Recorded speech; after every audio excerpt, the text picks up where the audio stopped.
ఎన్టీఆర్ కొత్త పార్టీ పెడతారన్న ప్రచారానికి ఇప్పటివరకు ఎలాంటి అధికారిక ధృవీకరణ లేదు. జూనియర్ ఎన్టీఆర్ గానీ, ఆయన సన్నిహితులు గానీ, ఆయన టీం గానీ ఈ అంశంపై ఎక్కడా స్పందించలేదు. అయినప్పటికీ సోషల్ మీడియా వేదికగా రాజకీయ చర్చలు ఊపందుకున్నాయి. ముఖ్యంగా తమిళనాడులో విజయ్ రాజకీయ పార్టీ ప్రకటించిన తర్వాత దక్షిణాదిలో సినీ తారల రాజకీయ భవిష్యత్తుపై కొత్త చర్చ మొదలైంది. అదే తరహాలో జూనియర్ ఎన్టీఆర్ కూడా రాజకీయాల్లోకి వస్తారనే ఊహాగానాలు వినిపిస్తున్నాయి. అయితే రాజకీయాల్లో ప్రజాదరణ ఒక్కటే సరిపోదని బలమైన క్యాడర్, సంస్థాగత నిర్మాణం, గ్రామస్థాయి నాయకత్వం, ఎన్నికల నిర్వహణ సామర్థ్యం కూడా అంతే కీలకమని రాజకీయ విశ్లేషకులు చెబుతున్నారు.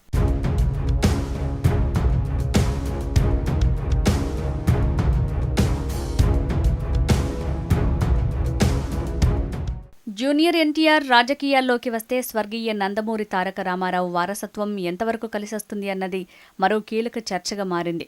ఎన్టీఆర్ స్థాపించిన తెలుగుదేశం పార్టీ ఇప్పటికీ ఆ వారసత్వాన్నే ప్రధాన బలంగా చెప్తోంది. అలాంటి పరిస్థితుల్లో అదే కుటుంబానికి చెందిన జూనియర్ కొత్త రాజకీయ ప్రయాణం ప్రారంభిస్తే నందమూరి అభిమాన వర్గం ఎలా స్పందిస్తుంది? తటస్థంగా ఉంటుందా లేక రాజకీయంగా విడిపోతుందా అనే ప్రశ్నలు వినిపిస్తున్నాయి. మరోవైపు కుటుంబ సభ్యుల్లో ఎక్కువ మంది ఇప్పటికే టీడీపీతోనే కొనసాగుతున్న నేపథ్యంలో వారి రాజకీయ వైఖరి కూడా ఆసక్తికరంగా మారుతుందని విశ్లేషణలు సాగుతున్నాయి.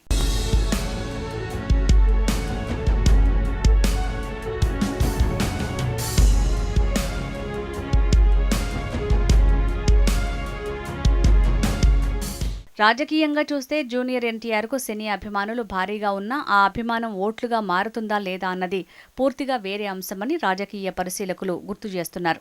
గతంలో దక్షిణాదిలో సినీ రంగం నుంచి రాజకీయాల్లోకి వచ్చిన వారిలో కొందరు ఘన విజయాలు సాధించగా మరికొందరు ప్రజాదరణ ఉన్నప్పటికీ ఎన్నికల్లో ఆశించిన ఫలితాలు సాధించలేకపోయారు. అందుకే జూనియర్ రాజకీయాల్లోకి రావాలంటే ముందుగా స్పష్టమైన సిద్ధాంతం, కార్యాచరణ, నాయకత్వ బృందం, సంస్థాగత నిర్మాణం అవసరమని చెప్తున్నారు.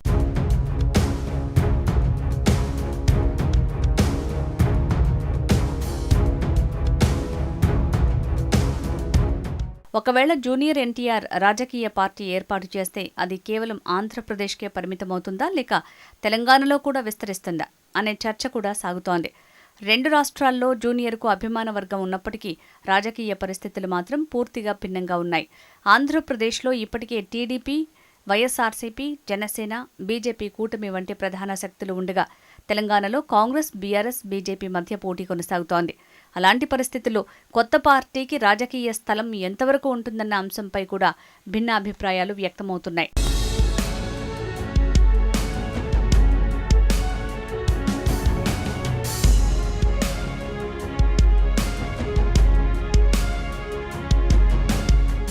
ఈ ప్రచారంలో మరో రాజకీయ కోణం కూడా వినిపిస్తోంది. జూనియర్ ఎన్టీఆర్ పేరును రాజకీయ చర్చలోకి తీసుకురావటం వెనుక ప్రత్యర్థి పార్టీల వ్యూహం ఉందా? కూటమి ఓటు బ్యాంకులో సందిగ్ధత సృష్టించాలన్న లక్ష్యమా అనే చర్చ రాజకీయ వర్గాల్లో సాగుతోంది. మరోవైపు టీడీపీ శ్రేణుల్లో కూడా ఈ ప్రచారంపై ప్రత్యేక చర్చ జరుగుతోందని సమాచారం. అయితే దీనిపై ఏ పార్టీ కూడా అధికారికంగా స్పందించలేదు. రాజకీయ విశ్లేషకుల అభిప్రాయం ప్రకారం ఎన్నికలకు ఇంకా సమయం ఉండటంతో సోషల్ మీడియాలో ఇలాంటి ప్రచారాలు, రాజకీయ సర్వేలు, కొత్త సమీకరణాలపై చర్చలు పెరగటం సహజమే. ఒక రాజకీయ నాయకుడి పేరు ప్రజల్లో చర్చకు వస్తే దాని ప్రభావం ఎలా ఉంటుందో అంచనా వేయడానికే ఇలాంటి ప్రచారాలు జరుగుతుంటాయని చెప్తున్నారు. అయితే ఇప్పటివరకు జూనియర్ ఎన్టీఆర్ రాజకీయాలపై ఒక్క ప్రకటన కూడా చేయకపోవటం గమనార్హమని గుర్తు చేస్తున్నారు.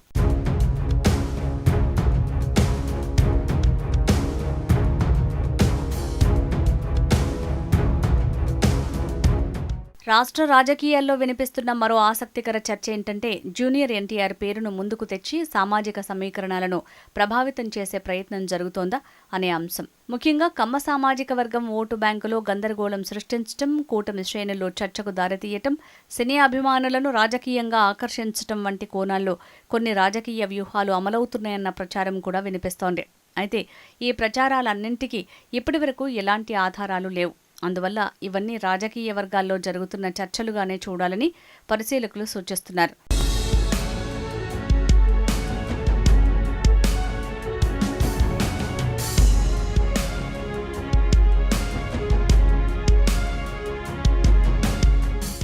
జూనియర్ ఎన్టీఆర్ రాజకీయాల్లోకి వస్తారన్న ప్రచారం ప్రస్తుతం సోషల్ మీడియా, రాజకీయ వర్గాల చర్చలకే పరిమితమైంది.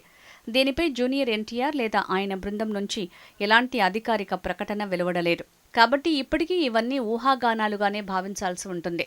భవిష్యత్తులో జూనియర్ ఎన్టీఆర్ స్వయంగా స్పందిస్తేనే ఈ ప్రచారాల వెనుక ఉన్న వాస్తవంపై స్పష్టత వచ్చే అవకాశం ఉందని రాజకీయ విశ్లేషకులు స్పష్టం చేస్తున్నారు. ఎన్టీఆర్ పేరుతో ఓ అభిమాన సంస్థ చేసిన హడావిడి సేవా కార్యక్రమాల ప్రచారాన్ని ఎన్టీఆర్ అఫీషియల్ టీం కొట్టిపారేసింది. ప్రస్తుతం ఎన్టీఆర్ ఫోకస్ అంతా సినిమాలపైనే ఉందని క్లారిటీ ఇచ్చింది.